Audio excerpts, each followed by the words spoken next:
জন্য রব্বুল আলামিন যে তিনটা পুরস্কার দুনিয়াতে দিবেন, আমলে সালেহের কথা যে আল্লাহ বলেছেন, এই আমলে সালেহের সঙ্গে আল্লাহ সূরা নূরের 56 নম্বর আয়াতে বলেন, ওয়া আকিমুস সালাতা ওয়া আতুজ যাকাতা ওয়া আতিউর রাসূলা লাআল্লাকুম তুরহামুন। আমলে সালেহটা কি আল্লাহ এখানে নিয়ে আসছেন। কোন কাজটা করলে তোমরা ক্ষমতা লাভ করতে পারবা, দিন প্রতিষ্ঠিত হবে এবং তোমাদের কোনো ভয় থাকবে না, সে আমলটা কি? আল্লাহ বলেন, ওয়া আকিমুস সালাত ওয়া আতুজ যাকাত, নামাজ কায়েম করো, যাকাত আদায় করো এবং রাসূলের আনুগত্য করো, যাতে তোমাদের প্রতি দয়া করা হয়। কি করা হয়? এক নাম্বার কাজ কি? আকিমুস, সকলে বলেন আকিমুস সালাত, নামাজ কায়েম করো। কেন?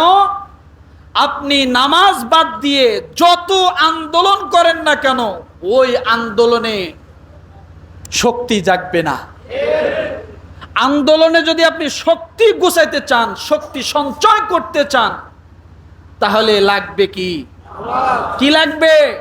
তার নমুনা আপনি 5 তারিখের আগের যে শুক্রবার আপনি ঢাকার, আপনি একটা ভিডিও ফুটেজ অনেকে দেখছেন, আমার ছাত্র ভাইরা শুক্রবারের দিন মাথায় টুপি নাই, গায়ে পাঞ্জাবি নাই, কিচ্ছু নাই, শুক্রবারে নামাজের সময় হয়েছে, তারা রাস্তায় দাঁড়িয়ে নামাজ আদায় করেছিল। হয়তো ওই সেজদা আল্লাহর কাছে কবুল হয়েছে। আল্লাহ সেদিন টুপি দেখতে চাননি, আল্লাহ সেদিন গায়ে লম্বা পাঞ্জাবি আছে কিনা সেটা দেখতে চাননি, ইমাম সাহেবের গায়ে পাঞ্জাবি আছে কিনা আল্লাহ ওটাও নেননি। নামাজের সময় হয়েছে, সেজদায় পড়ে গেছে।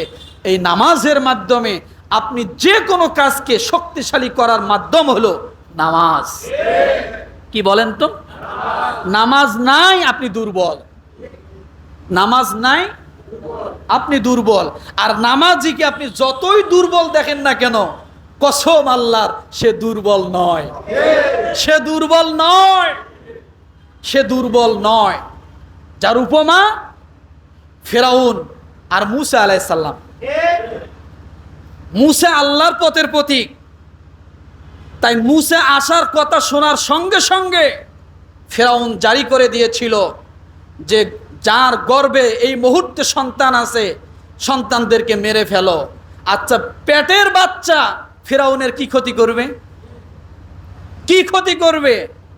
কিন্তু সেটা বড় কথা নয়, কথা হলো ওই অবুঝ বাচ্চাটাকে তারা ভয় করেছিল, করে নাই?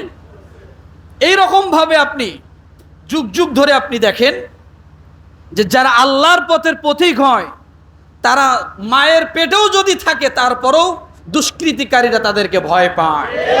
আপনি যুগ যুগ ধরে দেখেন 6 বছরের একটা বাচ্চাও যদি ছাদের উপরে ওঠে খেলার জন্য, উপর থেকে মনে করে হেলিকপ্টারওয়ালারা যে এই বাচ্চা মনে হয় এই ছাদের উপর থেকে আমাদেরকে গুলি করবে, এটাই মনে করে উল্টাই তারা গুলি করেছিল। আছে না? নাই? কারণ দুর্বল যত দুর্বলই হোক, বিশ্বাস করেন সে দুর্বল নয়। এই দুনিয়ার জমিনে সবচাইতে বড় দুর্বল, নিগৃহীত, একেবারে মুসাফির হালতের জীবন যাপন করেছে আলেম ওলামারা। আলেমদের থেকে দুর্বল আর কেউ নাই। কেন জানেন? মসজিদে ইমামতি করে, ওই কমিটির দিক তাকায় থাকে যে কমিটির না জানি মন সন্তুষ্ট করতে পারলাম কিনা। যদি কমিটির কারো মন সন্তুষ্ট না হয়, পরের ওয়াক্তে ইমাম সাহেবের চাকরি নাই। এত সহজে চাকরি যাওয়া কারো থাকে না। অন্তত আপনারা গার্মেন্টসে চাকরি করেন, চাকরিতে বরখাস্ত করতে হলো 3 মাসের বেতন, এরপরে আপনাদেরকে বিভিন্ন সুযোগ সুবিধা দিতে হয়, সময় দিতে হয়, আগামী মাসে তুমি রিজাইন দিয়ে চলে যাও। কিন্তু ইমামতি চাকরি আর আলেম ওলামাদের চাকরি দিতে কোনো রিজাইন নাই, টাইম নাই। ফজর পড়াইছেন, জহরের আগে পছন্দ হয় নাই, আপনি গেট আউট। বোঝেন নাই কথা? সবচেয়ে মুখ তালাবদ্ধ ছিল আলেম ওলামাদের। আর এই আলেম ওলামাদেরকে যখন অ্যারেস্ট করা হয়েছিল, আপনারা দেখেছেন কোমরে দড়ি, পায়ে শিকল, হাতে হ্যান্ডকাপ, দেখেন নাই? এই রকম বন্দি জীবন মনে অন্য কারো হয় নাই। এরশাদ শিকদারের মনে এরকম করা হয়েছিল না। কেন এত ভয়? তার কারণ দুর্বল যতই দুর্বল হোক, সে যদি ইমানদার হয় তাকে আপনি কোনোদিন দুর্বল মনে করবেন না। তাকে আপনি কি মনে করবেন না? বাংলাদেশে বর্তমান 17-18 কোটি মানুষ। ভারত যদি মনে করে বাংলাদেশিরা দুর্বল, তাহলে কপাল পুড়বে ভারতের। কথা ঠিক কিনা? ওরা 100 কোটি মানুষ যদি হয়, বাংলাদেশে যদি 17-18 কোটি মানুষ হয়, ওদেরকে পিষে খাবে, একটুকু কিছু মনে হবে না বাংলাদেশে। কারণ ওদের ঈমান নাই, ওরা বেঈমান, ওরা ভয় পায়, ওরা ভয় পায়।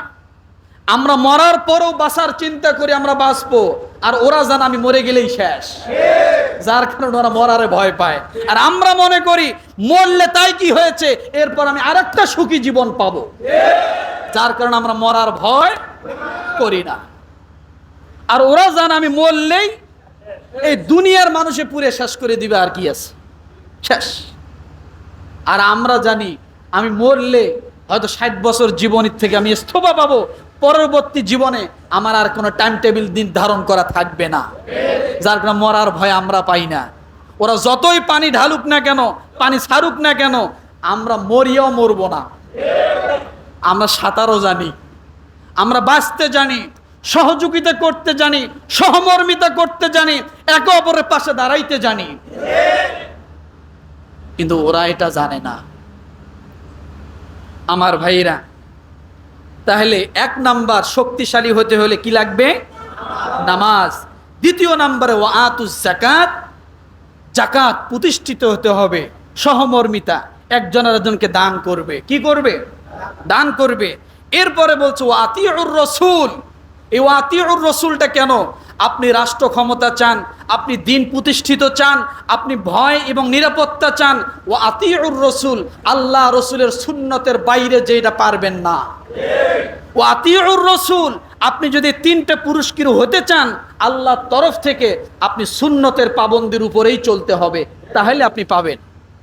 এরপরে রব্বুল আলামিন কি বলেন? লাআল্লাকুম তুরহামুন। এই 3 কাজ যদি করো, আমি আল্লাহ তোমাদেরকে দয়া করব। কি করব বলেন তো? কি করব বলেন তো? দয়া করব। দয়াটা কি? দুনিয়ায় আল্লাহ ক্ষমতা দিবেন, ইসলামের উপরে প্রতিষ্ঠিত থাকবেন, দিন প্রতিষ্ঠিত করবেন, এবং দুনিয়ায় যতদিন চলবেন বাঘের গর্জনের মতো চলবেন। এই হৃদয়ের ভিতরে কোনো ভয় থাকবে না। রব্বিশ রহলি সদরে ওয়াসিরলি আমরি ওয়াহলুল উকদাতাম মিন লিসানি ইফকাহু কওলি ওয়াজআললি ওয়াজিরাম মিন আহলি। আল্লাহ দোয়া শিখিয়ে দিয়েছেন মুসা আলাইহিস সালামকে, দেননি? হৃদয়ে শক্তি সঞ্চয়ের জন্য রব্বি জিদনি ইলমা, রব্বি জিদনি ইলমা, রব্বি জিদনি ইলমা। মুসলমান এগুলো জানে, যার কারণে তারা বুক পেতে দিতেও ভয় পায় না। কি বলেন? বুক পেতে দিতেও ভয় পায় না। আমি মনে করি ৭১-এর যুদ্ধ আর ২০২৪ সালের যুদ্ধ আকাশ জমিন ব্যবধান। ৭১-এর যুদ্ধের যারা গুলি করেছে, মারছে, যাই কিছু করছে, অন্য একটা রাষ্ট্র থেকে এসে করা লাগছে। আর যারা মুক্তিযোদ্ধা করেছে তাদের অনেকের হাতে অস্ত্র ছিল।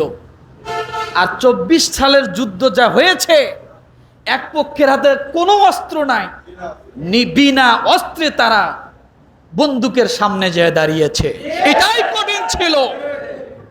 এই মুক্তিযোদ্ধাদের হাতে অস্ত্র ছিল না, বিনা অস্ত্রতে দাঁড়িয়েছে। চিন্তা করছেন একবার, ভাবুন তো। আর আগের মুক্তিযোদ্ধাদের হাতে কি ছিল? অস্ত্র ছিল। আহা, আমার ভাইরা, এটার নাম ইমানদার। এটার নাম কি? আল্লাহ সেই কথাই বলেছেন, তোমাদের কোনো ভয় থাকবে না, আমি আল্লাহ তোমাদেরকে নিরাপত্তা দিব। আমরা চাই না এই 3টা পুরস্কারে আল্লাহ যেন আমাদেরকে পুরস্কৃত করেন। সূরা নূরের 55 নম্বর আয়াতটার আলোকে আমরা আমাদের জীবনটা গঠন করতে চাই। কে কে রাজি আছেন? আল্লাহু আকবার। আল্লাহ কবুল করুক বলে আমিন। আয়াতটা কি বুঝছেন আপনারা? আমি আয়াতটাকে আপনাদের ব্রেনে ঢুকাই দিতে পারছি? এভাবেই একটা একটা করে আয়াত যদি বলি, যদি বুঝাইতে পারি, আমল করা কি হবে? সহজ হবে। এই জন্য যত দুঃখ পড়েন, কষ্ট করেন, যত কিছুতেই পড়েন, নামাজ ছাড়বো না। রাজি আছেন? হতাশ হব না, চিত হয়ে কায়ত হয়ে পড়ে যাব না। ইমানকে শক্তিশালী করে আপনি পল্লী বিদ্যুতের খাম্বার মতো দাঁড়িয়ে যান। আপনার উপর দিয়ে 36,000 ভোল্টের কারেন্টে তার যাইতে পারে, আপনাকে স্পর্শ করবে না। কি বলেন? কি করবে না? 36,000 ভোল্টের কারেন্টের তার আপনার মাথার উপর দিয়ে যেতে পারে, যায় নাই? পল্লী বিদ্যুতের উপর দিয়ে, খাম্বার উপর দিয়ে যায় নাই? স্পর্শ করছে? করবে না। আপনি যদি এরকম শক্তিশালী ইমানদার হন, হতে পারেন ওয়াকিমুস সালাত ওয়া আতুজ যাকাত ওয়া আতিউর রাসূল লাআল্লাকুম তুরহামুন। আল্লাহ বলেন এই 3 কাজ যদি করো, আমি আল্লাহ তোমাদের প্রতি হতে পারে রহমত করব। সে রহমতটা হলো, আল্লাহ বলেন ইমানের হালতে যদি তোমরা থাকো, আমলে সালেহ করো, আমি আল্লাহ তোমাদেরকে ক্ষমতা দিব, তোমাদেরকে দিন প্রতিষ্ঠা কায়েমের জন্য স্থাপিত করব।